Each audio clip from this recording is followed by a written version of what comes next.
Hi friends, నమస్తే. నేను మీ కొండా Mohan from కొసనవ channel. ఏ దేశంలోని పౌరులకైనా ఆ దేశ చట్టం తెలియకపోవడం క్షమార్హం కాదు, అంటే అది నేరమే.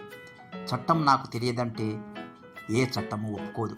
కావున ముఖ్యమైన మరియు తరచుగా మాట్లాడుకునే దైనందిన జీవితంలో ఉపయోగపడే చట్టాలు, సెక్షన్లు తెలుసుకోవడం పౌరులుగా మన విద్యుక్త ధర్మం. ఇక ప్రస్తుత విషయానికి వస్తే, వలస పాలకులైన బ్రిటిషర్లు భారతదేశాన్ని అన్ని విధాలా లోబర్చుకొని ప్రజలను భయభ్రాంతులుగా చేసి వారి పరిపాలనకు అనుగుణంగా 3 క్రిమినల్ చట్టాలు, Indian penal code, criminal procedure code మరియు ఇండియన్ ఎవిడెన్స్ యాక్టులను తయారు చేశారు. దాదాపుగా 150 సంవత్సరాల క్రింద రాయబడిన ఈ చట్టాలు ప్రస్తుత భారత సమాజాన్ని, మన దేశ సంస్కృతి సంప్రదాయాలను ఏ మాత్రము ప్రతిబింబించవు.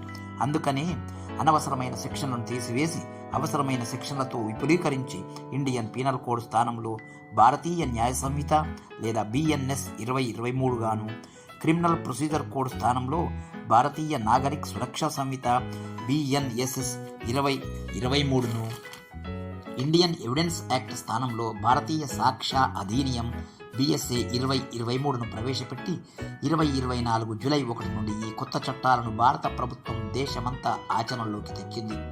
ఇక ఈ ఎపిసోడ్లో పాత ఇండియన్ పీనల్ కోడ్లోని కొన్ని ముఖ్యమైన సెక్షన్లు, దానికి రిప్లేస్మెంట్గా భారతీయ న్యాయ సంహితలో గల సెక్షన్ల గురించి తెలుసుకుందాం. IPCలోని సెక్షన్ 420 అంటే 420 లేదా 420కి బదులుగా BNSలో 318 చేర్చబడింది. చీటింగ్, ఫోర్జరీ మొదలగు నేరాలకు దాదాపు 7 సంవత్సరాల జైలు శిక్షతో ఏ మాత్రం తేడా లేకుండా సెక్షన్ 318 BNS 2024లో చేర్చబడింది. ఇక 420కి రామ్ 318కి సుస్వాగతం. ఇంకో ముఖ్యమైనది CRPCలో 144వ సెక్షన్. అత్యయిక పరిస్థితులలో 4 కంటే ఎక్కువగా గుమిగూడడం నిషేధించబడినది. అతిక్రమించిన వారికి 3 ఏళ్ల వరకు జైలు శిక్ష విధించబడుతుంది.